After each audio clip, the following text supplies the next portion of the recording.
Inflation has been the problem the entire time, except that central bankers and governments relied on inflation as the solution to their problem. In fact, for the last decade, the one thing central bankers seemed to agree on, whether it was in Japan or in Europe or here in the United States, they agreed that the problem with inflation was that there wasn't enough of it. We just didn't have enough inflation.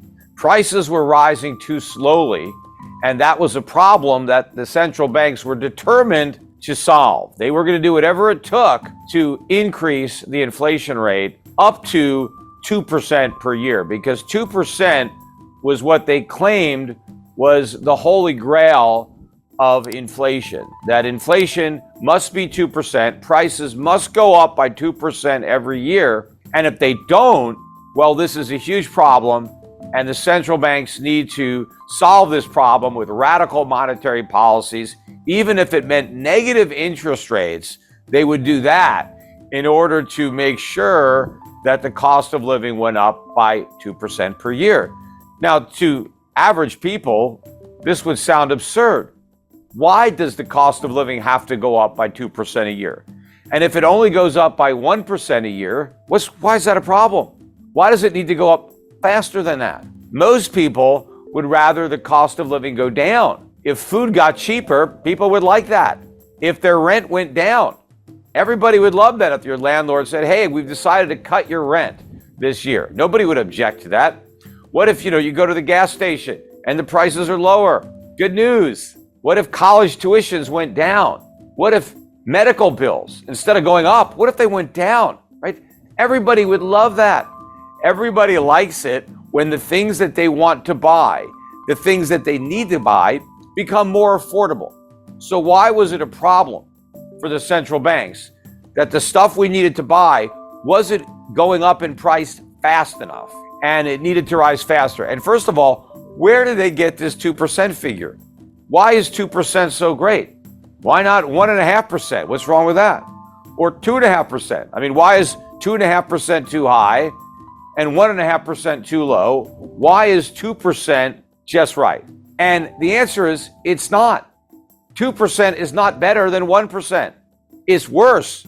1% is better, and negative 1% is better than positive 1% when it comes to prices. But the way this 2% target came about was years ago.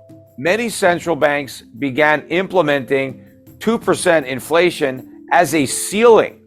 What the central bankers were telling everybody was that we're going to keep inflation below 2%. If it gets up to 2%, we're going to take action because 2% is our ceiling. We don't want it to get above 2% a year. So as long as it's below 2%, everything is okay. Gets to 2% or higher, we're going to spring into action to make sure it comes back down. Well, somehow along the way, that 2% ceiling became a target where central banks said, we need to get up to 2%. That was never their mandate. No central bank had a mandate of making sure inflation was 2%. It was just making sure inflation was below 2%. That didn't mean that if it was 1%, they had to try to get it up. They would just say, oh, it's 1%, that's great, it's below 2%, we succeeded. But they completely changed. Why did they do that? It was all a pretense. The central bankers were faced with some serious economic problems that they didn't want politicians to have to deal with. Countries had run up a lot of debt, and the governments really didn't have the ability to pay all this debt. And so what central banks did was lower interest rates to make that debt affordable by lowering the interest payments on that debt. And that allowed governments all over Europe, governments in the United States, to continue to pile on debt without having to make any difficult political choices of raising taxes or cutting spending. But also, because central banks kept interest rates so low, it wasn't just government debtors that were able to go deeper into debt. It was the private sector, corporations, individuals, everybody loaded up with debt. And the more debt everybody took on, the more the Federal Reserve and other central banks felt compelled to keep interest rates artificially low, because allowing interest rates to rise would have caused a financial crisis. A lot of people would have defaulted on their debts, including governments. And so the central banks kept interest rates low and kept printing money. Now, they called it quantitative easing, but quantitative easing is basically a euphemism for inflation. That's what it is. When the Federal Reserve launched quantitative easing for the first time in 2009, what it really decided to do was monetize government debt and create inflation. That's what quantitative easing was all about. It was about inflation. And in fact, the central banks justified quantitative easing and negative 0% interest rates because they said these policies were necessary to raise the inflation rate. Inflation was too low. So central banks recognize that these policies were in fact inflationary because they were designed to cure the problem of too low inflation. But that problem didn't exist. All they did was pour gasoline on an inflation fire. Now, inflation didn't really rear its ugly head in a way that became a big problem until last year. And that's because these monetary policies operate with a lag. And what surprised me was the length of that lag. The inflation that we're experiencing now in 2022 really started in 2009, 2010. We haven't even caught up to the inflation we created in 2020. That's coming. But there's all this inflation in the pipeline. Another reason that inflation did not become as big a problem is because the way the money entered the economy in many cases was through the banking system, through the financial markets. So the prices that were impacted the most by inflation were stock prices, bond prices, real estate prices. And so people didn't mind when inflation was making them richer.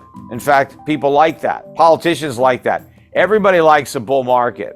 So when inflation is first entering the economy and the first impact it has is on asset prices, nobody's worried about it.